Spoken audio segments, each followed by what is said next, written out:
Hi everyone, my name is Bree, and I'm very honored and excited to be here with you today.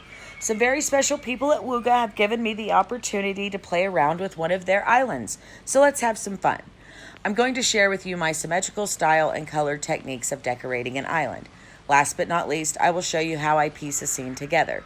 I've already put together a few scenes using a fall theme throughout, working symmetrically starting at the palace. I like to create pathways that will lead all the way around and through my island. I'm sure many of you have seen a picture of a color wheel. If you haven't, it's basically a circle of colors ranging from lightest to darkest.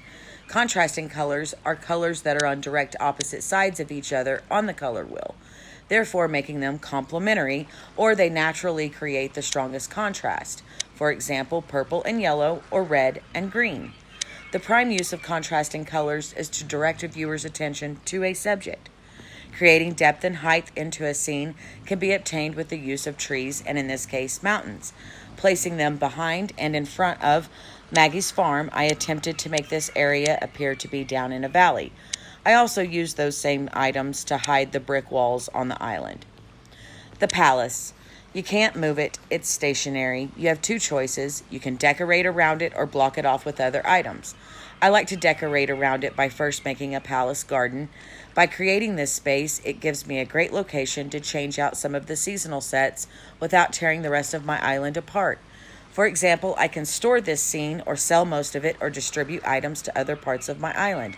Then I can create a carnival here or a wedding or a party theme like the New Year's set. When I'm done with those scenes, I can display my garden again. Moving on down, I connected my garden to the rest of my island by using just these little bridges in your main store. Over here, I put together a library and town hall and little park. When placing people into my scene, I try not to put them too close to any doors so that they appear to fit.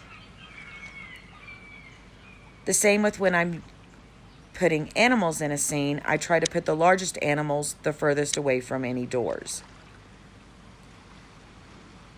Over here at the villa, I created a small scene here, just packed in a row of trees in the front and in the back, keeping the symmetrical theme here. What I did to one side, I did to the other.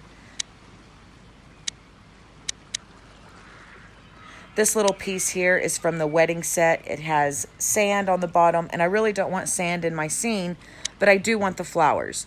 So I'm just going to stick it at the back and cover it with the villa.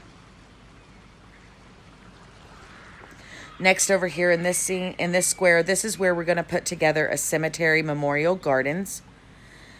Beginning at the top, I've put a weeping willow here because I have a weeping willow on this side. Just something I do with the symmetry.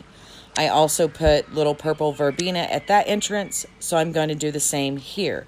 That'll probably be the only thing that will match the other side.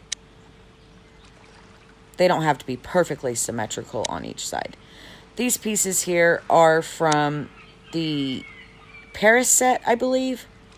I love them. They're gorgeous. We're going to put them down here in front of this entrance as well. It's not really an entrance, it's the balcony, and we are going to incorporate that into our cemetery as a private place for our islanders to distribute the ashes of our dearly departed. If you've been playing Iris's